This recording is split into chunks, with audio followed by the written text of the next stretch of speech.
Welcome back, everybody. Today I'm reviewing Escape Simulator 2, a puzzle game that I played for Steam, where the objective is to break out of 12 different escape rooms.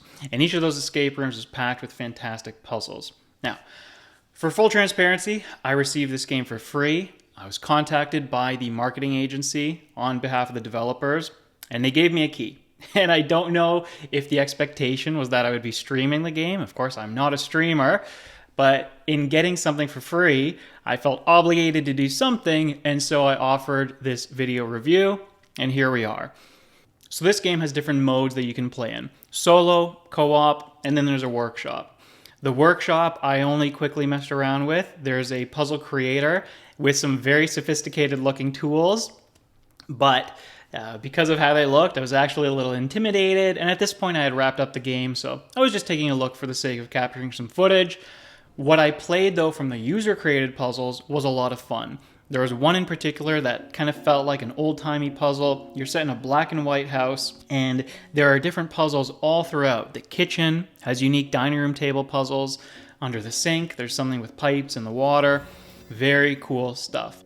Solo versus co-op, well, I can't comment on the co-op. I don't know if it changes the game's puzzles at all. I played solo. And I will say solo is a lot of fun, even if you have other people around you, or you want to maybe share your screen on Discord, or you want to play with your spouse or your kid.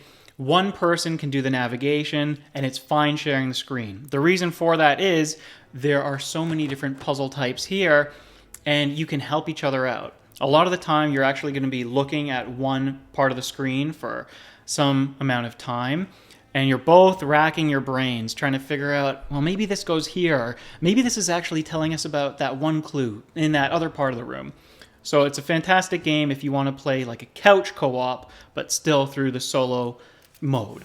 All right, so what do we have here when you start playing the game? Well, not so much story to speak of. You are in this room, and you can teleport to different escape rooms, and you just got to solve them. 12 rooms with 3 different themes. So each theme covering 4 different puzzle rooms. The first one is like Dracula's castle, and I guess the sub-story here is that you will make your way from the courtyard to something that's like a crypt. The second theme is in space. You wake up on a spaceship. You're not sure if it's abandoned or if your crewmates have died or they're just missing or what, but you are on your own, and as you make your way through the space rooms, you eventually get to play around with some alien technologies.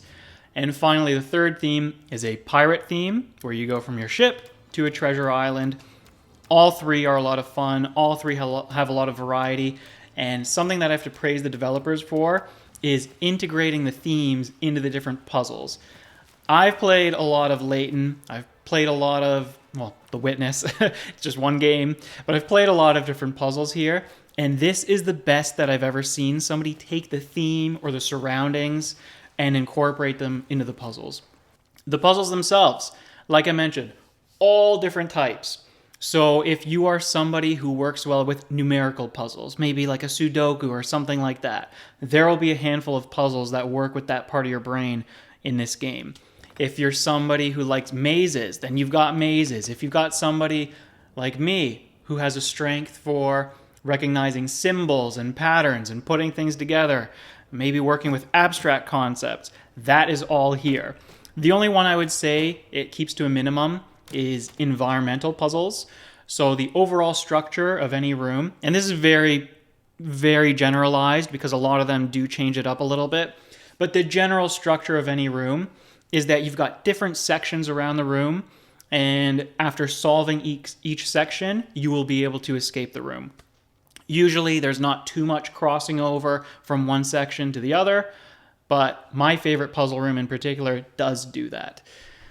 So yeah, like I was saying, not too much with the environmental puzzles, but usually I'm not a big fan of graphics, or I don't make a big point about graphics. But in this game, first of all, it looks incredible. And if you want to play a little more with the environment and you want to look around, there is a bonus puzzle, so to speak, where you can look for these puzzle pieces. Maybe you're picking up jars and you're dropping them and you're hoping that one pops out of there. Or maybe you're just paying careful attention to the walls and you're seeing that, oh, somebody hung a puzzle piece in their locker. Or hold on, there's a little gap there that's got an odd shape. and then you go up to it and you retrieve a puzzle piece. While I'm on the topic of bonus puzzles, though, I will talk about how when you solve any room, you unlock a harder version of one of the puzzles presented in that room. So they're called dark room puzzles. They were okay. This is going to lead to one of my problems with the game, which is that even though you have a field of view slider, there's almost an expectation that you play on a lower field of view. For instance, when you do this one reflection puzzle, I could not make any sense of it playing on field of view 90. And it turns out when I had the field of view a lot lower, around 40 or 50, which is the default in the game, suddenly things in the reflection became clear and I was actually able to solve it. Well, by that point, I'd already looked up the solution. That was unfortunate. And then later on, somewhere in the pirate theme, something similar happened. But thankfully, I was recognizing what was going on at that point, and I immediately dropped my field of view down. But that would definitely cause some hiccups for people. So I am going to take a point away there where it's like a technical flaw with the game, and it gives you an option to play to your preference, and yet that actually works against you. I will say, though, I don't know if zooming in, pressing down on the mouse wheel, will actually take you down to a lower field of view. I forgot that zooming in was a feature here, because you really don't need it at any point in the game.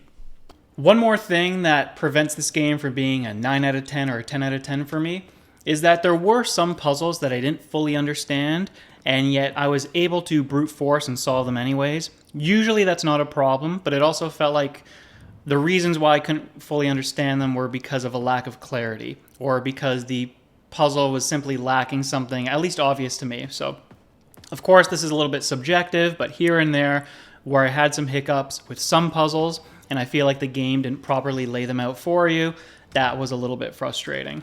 But there was only one instance, aside from that one field of view puzzle, that one reflection puzzle, where I had to look up a solution. And then when I saw the solution, I kind of kicked myself because I thought if I was just a little bit more observant and not as hasty, I probably would have figured it out. All right, now I'll talk about my favorite puzzles a little bit. So, in the castle theme, puzzle room number 2, you wake up at a dining room table and you're clearly confined there, you're strapped in, and it's a lot of fun how to start out, you can only interact with your immediate vicinity because, again, you are strapped in. Once you free yourself, though, you get to wander around the room, and here you get to explore a little story about a family tree and their different coat of arms for the different families, and you get to mix and match different symbols like I was talking about to try to find the right family members, etc. The reason why I really enjoyed this room, even though the puzzles were a little bit easier, or at least to my preference and to my style, I loved how it all fit so cohesively together. The idea of waking up at a dining room, seeing the portraits on the wall all belonging to different family members, and putting it all together there. My absolute favorite room was the second space-themed room. So in this one, you get to see the developer's imagination in full force. You get a piece of equipment that almost feels like you're playing a first-person shooter here. You get 2 pieces of equipment, actually. I won't spoil what one of them is. You get to interact with the equipment and use it on the floor. And it displays the electrical current underneath the floor. So you've got all these wires that are running from a conduit to different things around the room, and you're manipulating the wires and you're manipulating the electrical current to try to power on various devices. And through a series of powering things on and solving the different puzzles, then you eventually make your way out. Each room is so brilliantly designed, like I said, in fitting with the theme, but also in presenting something different to suit that room in particular. So you're never bored. You're always wanting to play the next room because it's going to throw different puzzles at you. I think that's about it. I've described everything there is to. It's an escape room puzzle game, like I said, but if you are a fan of any type of puzzle game, there is going to be something here for you. Overall, it's fairly challenging, but there's a hint system in the game, and don't worry about trying to solve everything in the 45 minutes. That's just a challenge that they have in the options that I put on because I've played a lot of these types of games before. I think I already mentioned, actually maybe not, that I failed to solve 4 of the rooms in under 45 minutes. And yet the rooms that I was really good at, I had about 10 minutes, 5 to 10 minutes left over. So there's something here for everybody. I definitely recommend also, if you have anybody who might get a kick out of playing with you, do share this game experience with them. It doesn't necessarily have to be through the co-op mode. A couple of people can get together and play through the solo mode. So that's it. If you've played this game, let me know. I have not played Escape Simulator 1, but now having completed this, I'm very intrigued and I want to see more of what these developers are capable of. So at some point, I will go back to Escape Simulator 1. Just want to make sure I get the title right. All right, and that's it. Thanks everybody for watching. See you in the next one. Bye-bye.